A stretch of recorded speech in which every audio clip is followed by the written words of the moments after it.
leadership election will provide an outcome that will differ from the last one. So, at the end of this contest, we need to get behind Jeremy so that our party provides the effective and focused opposition needed to expose Tory lies and deceit. That's why I'm supporting Jeremy Corbyn, and that's why I believe he'll remain the leader of the Labour Party.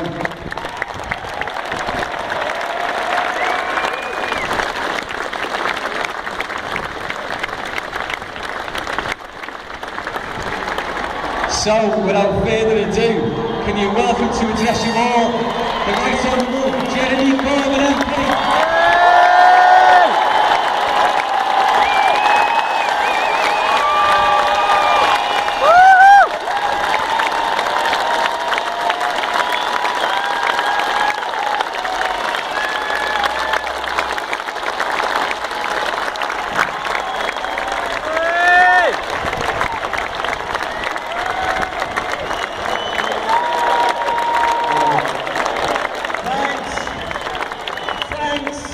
Thanks so much for being here tonight. This is the biggest crowd yet of this year's leadership. And while I was waiting to come up, I just received a message from my very good friend, and I'll tell you who it is when I read the message. It says to the crowd, "Send them my best wishes from one Scouser to..." Here we are. From one Scouser in exile to my fellow Scousers at home in the finest city in the world. That's from John McDonnell. Hey!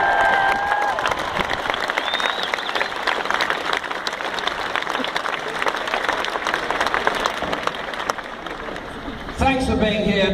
This is a campaign about, on one level, the leadership of the Labour Party, but it's also a campaign about the way we do politics in our society. Is it to be the politics of an elite decided between an elite and the media elites in this country, or is it to be a politics of people expressing their views, their hopes, their aspirations for this generation and the next generation?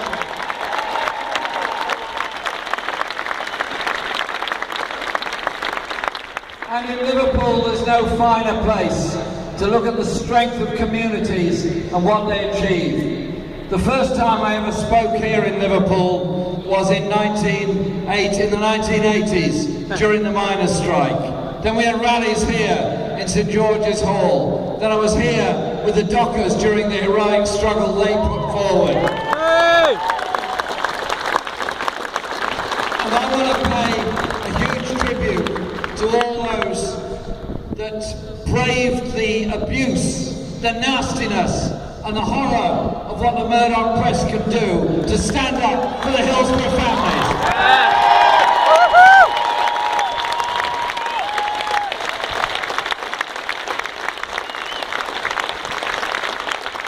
I'm really proud of the work that a lot of people did on that. Not least my good friend Steve Rotherham, as one of your MPs, and the work he did in supporting the Hillsborough families.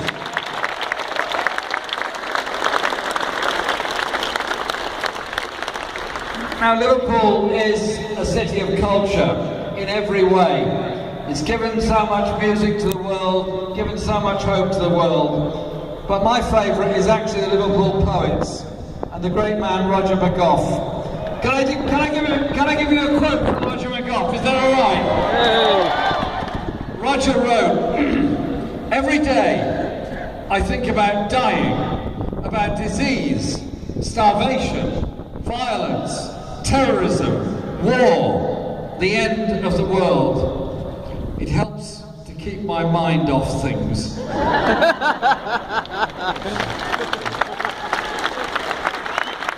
That brilliant humour, that brilliant wit is what this city is all about. But it's also about determination to live in a different world, a better society, where the poor are not consigned to the gutter and forgotten, but everyone is included and cared for. Yes! But modern Tory Britain isn't like that at all.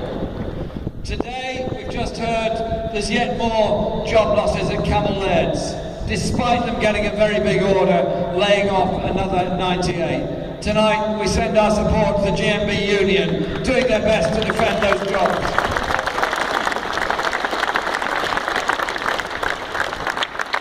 But we also look at all the other struggles, many of which we've won. I see over there the campaign for the blacklisted workers, denied the possibility of working for decades by a secret cabal of employers saying they were dangerous trade unionists.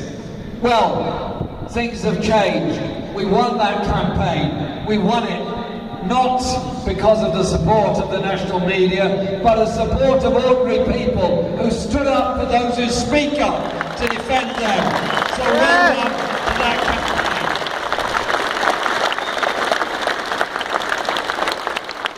Steve quite rightly talked about the Hillsborough campaign.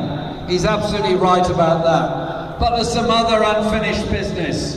We need a proper, open, public inquiry into what happened in Orgreave. And to what happened with the Shrewsbury pickets as well. There are a lot of issues that we need to deal with. But this week, this past couple of weeks in Tory Britain, life hasn't been easy for a lot of people.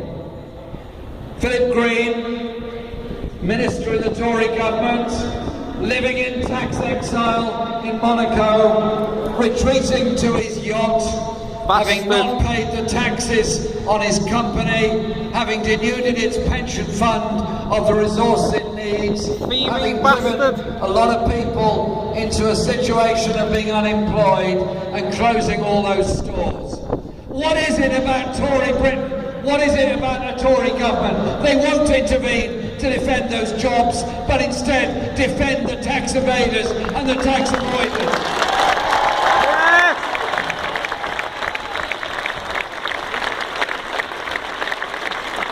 And then you look at Lloyds Bank, profits gone up 101% in 1 year to over 2.5 billion. Most companies that make those levels of profits, those great profits are made on the backs of those that have worked. Normally they'd say, well, we'll give a bit of bonus to somebody in response. No. What's their response? To lay off hundreds, if not thousands, of their workers and close their branches. Tory Britain is what it's about when the profits go up and the jobs are lost as a result of it. It should be the other way round.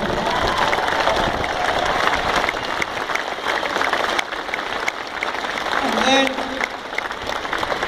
you look at other companies. My great friend Dennis Skinner, MP for Bolsover, and a great supporter of this campaign and a great friend to all of us, pointed out in an intervention on a speech John MacDonald was making in Parliament about Shirebrook. Dennis worked there as a miner in the 1970s. There was then pay, decent pay, there was a full union membership, there was a community around the pit, there was a strength, there was a confidence about that community. Thatcher came along, the Tories came along, they were frightened of the power of the union, they were frightened of the power of industrial workers, so not caring a fig about the energy needs of this country, instead destroyed the mining industry as an act of political vandalism, as they did the same to so many other industries.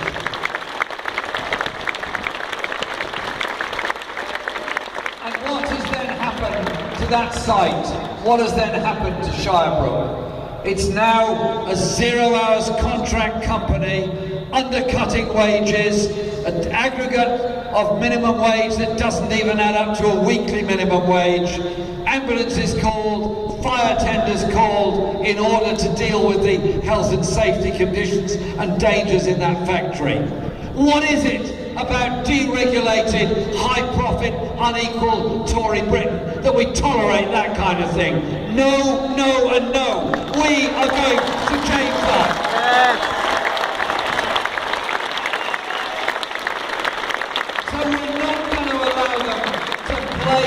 the grossly exploited workers, be they people that live down the road or migrant workers that have made their homes here. We bring unity of all workers against companies like that and what they're doing.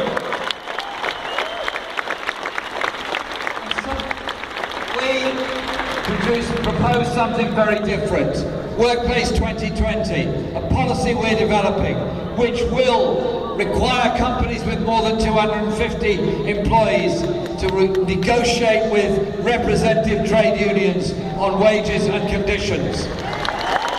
We will repeat the Union Act. We will end the indignity of tribunal fees. In other words, those that have a grievance go to an employment tribunal and are in danger, if they lose it, of getting the costs of the other side put against them and no representation. It's not right. Access to justice should not be based on the depth of your pocket.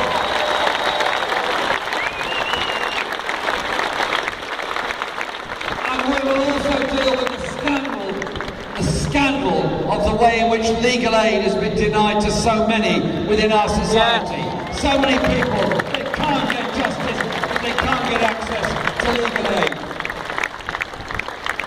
And agency workers, whoever they are, whatever they're doing, deserve the same rights as everybody else in work. Yeah. We have this culture of exploitation, ignorance. So we do a lot more. We want to do a lot more on employment rights and justice within our society, because that is the basis of the inequality that exists all across modern Britain. Inequality in health is one of the worst issues facing this country. In this city, the life expectancy is the biggest gap between the richest and poorest areas of this city of any city in Britain. It's 10 years. If you live in the poor area, you live 10 years less than living in the rich area. The overall average for this city is 4 years less than the national average. Is that because doctors in Liverpool don't work as hard as those elsewhere? Is it because they aren't as good as elsewhere? No and no. It's all about poverty, it's all about bad housing, it's all about inequality. Those are the issues that bring about ill health.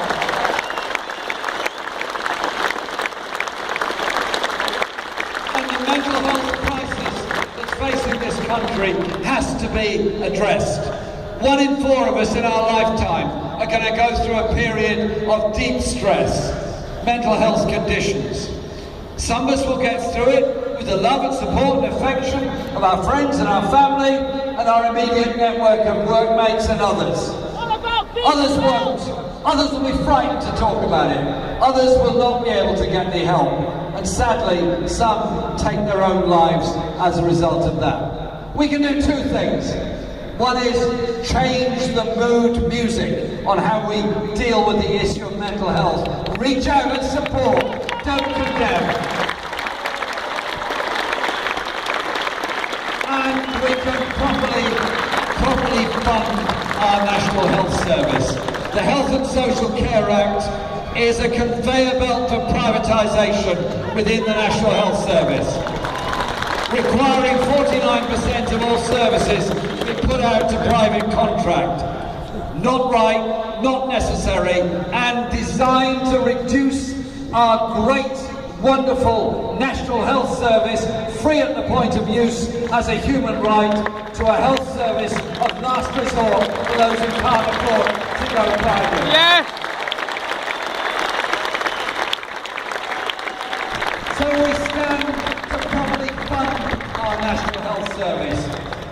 It was founded by brave people. It was founded by a health minister, Aneurin Bevan, with vision. A vision of the idea that you were treated because you were ill, not because of the size of your wallet. That has to be a basic principle. But it also means properly funding adult social care, so you don't end up with an email war between local government and the NHS about who will not treat somebody.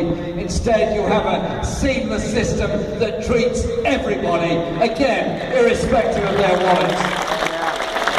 But inequality in Britain goes in so many other areas as well.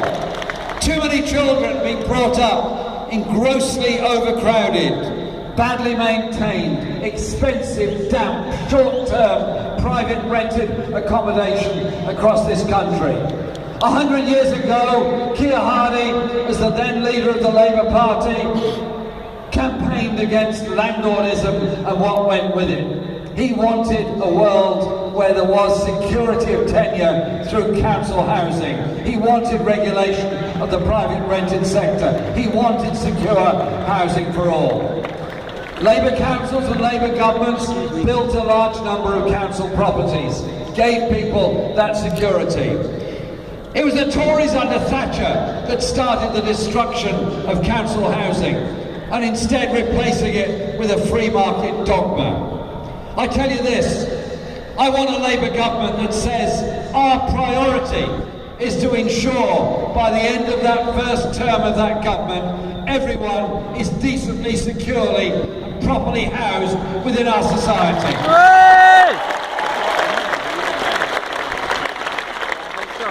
And I say to those that say this is all very expensive and very extreme, I give them two answers.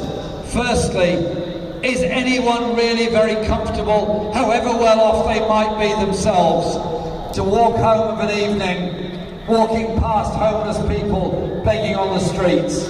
Or do they think there's something badly wrong with a society that is incapable of housing people and forcing them to end up sleeping on the streets? Well done, Jezza. And I also say that investment in secure housing, council housing, secure places for people to live, local authorities that do promote mortgages for first-time buyers, does help to solve the housing crisis, but it also creates a lot of very good jobs in the building industry and the supply chain as well. You can invest in dealing with the social problems of our society, and you can solve a lot of other problems at the same time. Unequal Britain devastates so many people and so many lives. Today is a sad day. It's finally the day in which the Tory government has achieved what it always wanted to. It's ended maintenance grants for students in university education. I tell you, those grants and those fee-free university places that my generation enjoyed gave many the chance to go to university from families that had never dreamt of their son or daughter going to university. And instead, it's been replaced by fee rise after fee rise, making university education impossibly expensive and debt levels frighteningly high. Why do we allow students to leave university with debts of over £50,000 a year?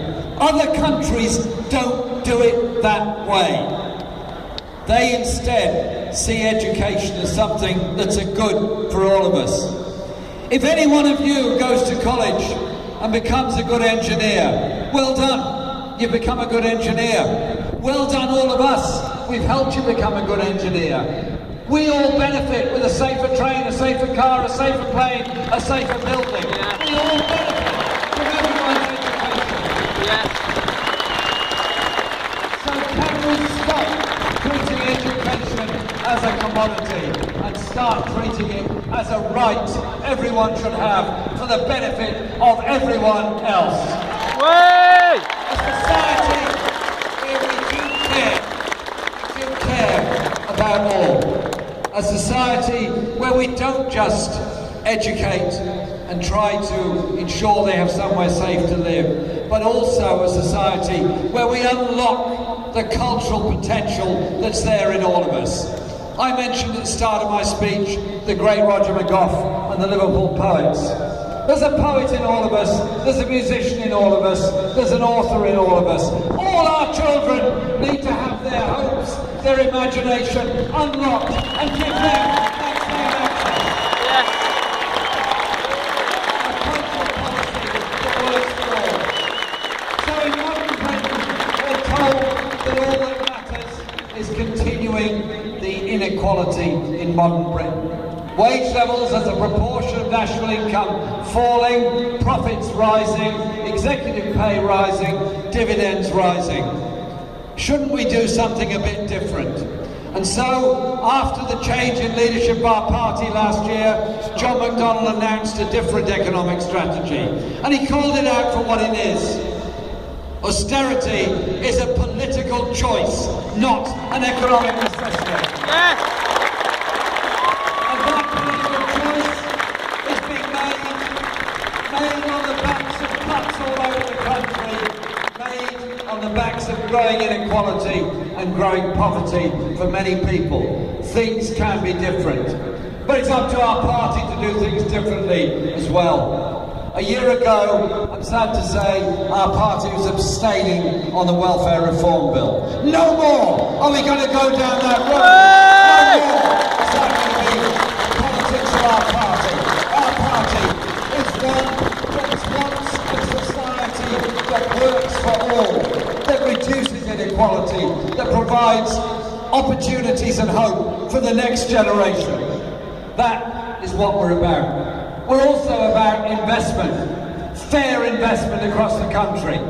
Why is it that so much capital investment never leaves London and the South East, doesn't get to Merseyside, doesn't get to the North East, doesn't get to the North West? We need that investment in infrastructure, that investment that brings about the new industries, the high-tech industries, the green energy jobs, that brings about a better, more sustainable economy. It's a matter of your philosophy. Do we believe that competition is everything, or do we believe it's the role of society to invest for the good of all, not the benefit of the few? Yes! And so, when we raise all these issues, we get attacked. And we've done some analysis, indeed independent academic analysis has been done. One newspaper, I'll leave you to guess which one it is, 84% of its stories about the Labour Party over the past year have been negative. 16% have been broadly neutral, or some would say informative.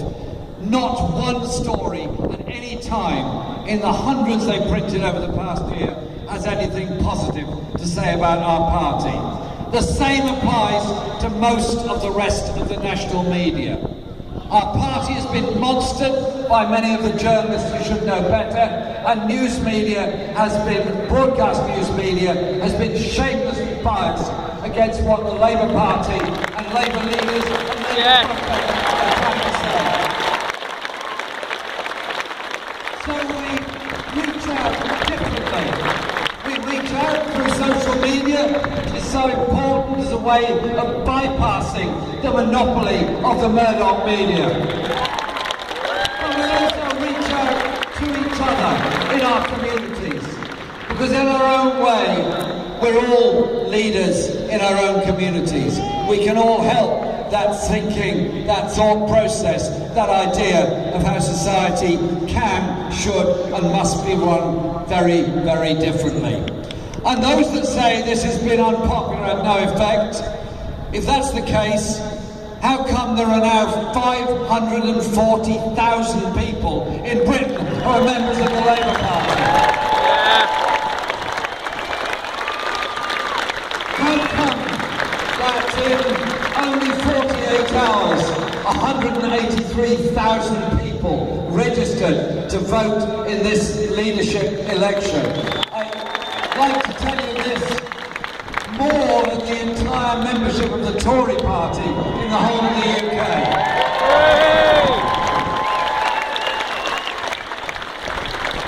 So when we're here in September for the Labour Party conference, let's make sure this is a conference about a confident, strong Labour Party and Labour movement, a confident and strong popular opinion in Britain that will sweep away the inequalities, the injustice, the nastiness of the free market society that only the Tories understand.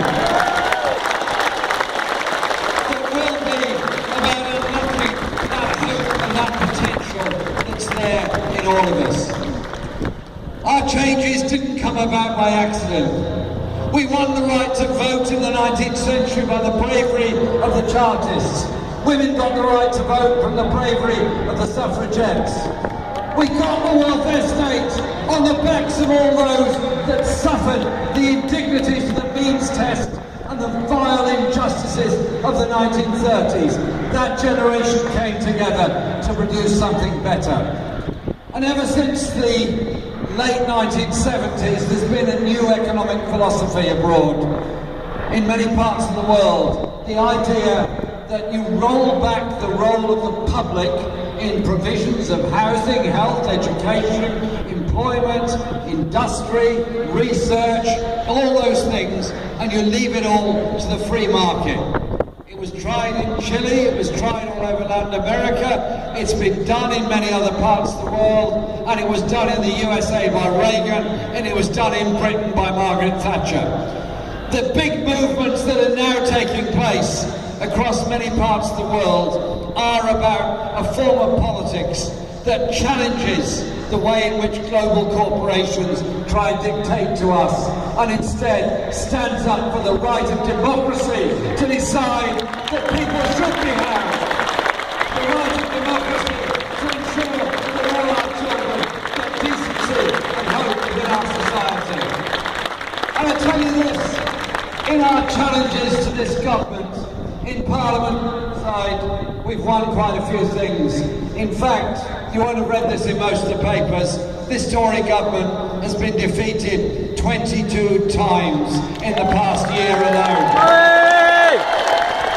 When they came to try to take away personal independence payments for those with disabilities, the anger was so huge across the whole country, they were forced to withdraw it. But that is what they want to do, to return those with disabilities to the dignity of total dependence rather than the hope of independence that can be given by a society that cares. So it is about how we approach these things that's so important. It's the philosophy of what our movement is about. When we're confident, when we're hopeful, when we learn from the inspiration of others, when we learn from the struggles of others and what they've achieved, we realise how strong we are together. I want our party to be big, to be outgoing, to be confident and to be strong. And say to those people struggling in poverty, those children growing up in poor quality housing, those who are better off but nevertheless want to live in a more decent, more equal society, and those that recognise we have to deal with the environmental issues facing this planet in a sensible, serious and collective way. Free market economics alone can't do those things. Democratic government, our socialist ideas can deal with and will deal with all of those issues. So I don't see this leadership contest as a distraction. I see it as a massive opportunity to reach out to people all across this country and have the strength and confidence for those that tell us nothing you're trying to do is possible. All you have to do is compromise with the Tory philosophy and the free market ideas, and all will be well. Well, I tell you what, our determination is to achieve a society that works for all, not just a few. Our determination is to unlock that potential. But above all, our determination is to change the language of the way in which young people are spoken to. I'm fed up with being told that the current generation of pensioners have got the best they've ever got. It doesn't feel like that if you're isolated and poor and elderly in modern Britain. Yeah. And I'm fed up with young people being told, sorry, you can't have the advantages your parents' generation because we can no longer afford the university education, the college education, the good quality apprenticeships and all the things that you need. And by the way, the generation that comes after you will get even less than you. And I ask myself this question. This planet is incalculably wealthier than it was 20 years ago, 40 years ago, 80 years ago, 100 years ago. Technology has moved on at an amazing pace. Can't we use that technology, that brilliance, that science, that engineering, and all those things to share wealth rather than promote wealth and greed for the minority?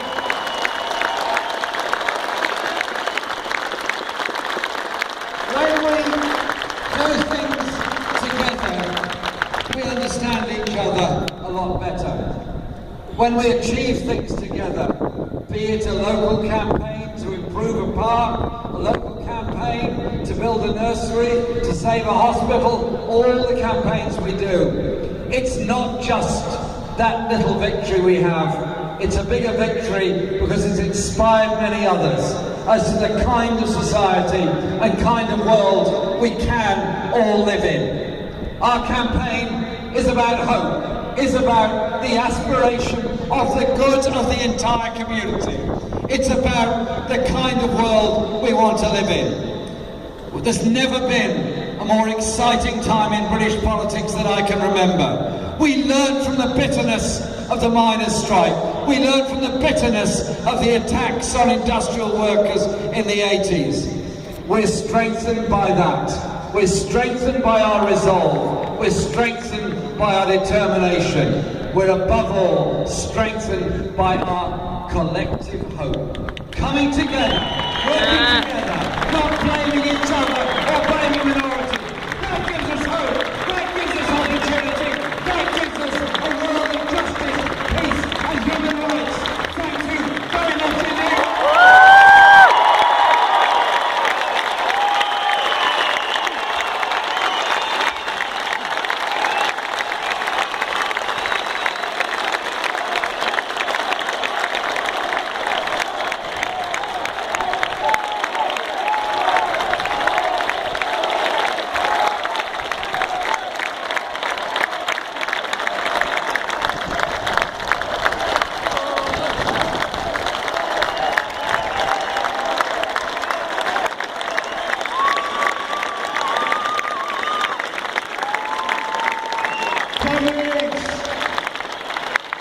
Comrades, we've closed Lime Street. The police officer closing down.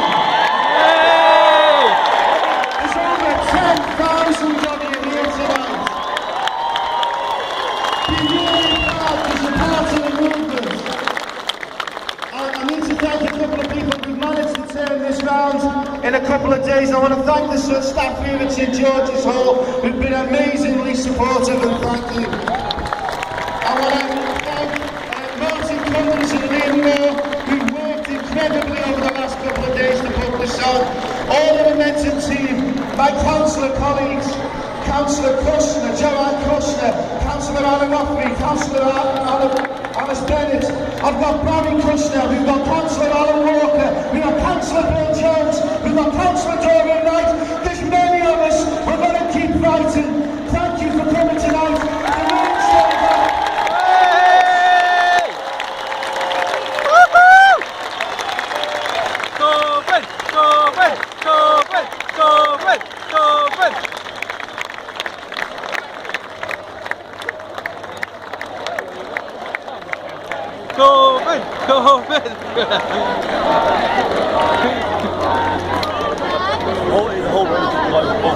Have it.